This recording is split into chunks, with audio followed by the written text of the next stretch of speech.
am sorry to disappoint you. I won't be spending a few days in Davos. I'll be there for maybe a day and a half. I have my responsibilities here, and they take precedence. So I'll only be there for about a day and a half. But there is a busy programme of meetings and a busy programme of media engagements. And the advantage of Davos, quite frankly, is that there are so many politicians, so many world leaders, so many business leaders in the one place for 2 or 3 days that it would be remiss not to be there. I know there are some people that believe it's part of some form of world government, and we're all going off there to make decisions on behalf of the elites that secretly run the world. I guarantee you, Deputy, if that was the case, I'd go for the whole thing. But I won't be, because I have other things to do. In relation to your question, Deputy, we already have wealth taxes in Ireland. Our income tax system is regarded to be one of the most progressive in the world.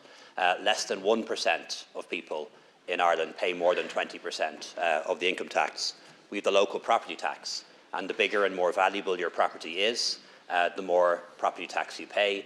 Those who have modest properties pay a modest amount. Those who have no property pay nothing at all. We have capital acquisitions tax. That's a tax on inheritance, for example, a tax on gifts. And Oxfam points out in their report that 2/3 of countries, there is no inheritance tax at all if you pass on your money to direct descendants. In Ireland, it's 33%. I did have a look at the report. It's interesting. I'm going to look at it properly again when I have a bit more time. But I would have 2 questions about the report, not for you, but perhaps for others. And that is one around the methodology. Is it net wealth or gross wealth? Because as we all know from past experience, some people who are billionaires on paper or appear to be billionaires are actually fur coat and no knickers. They have a lot of money.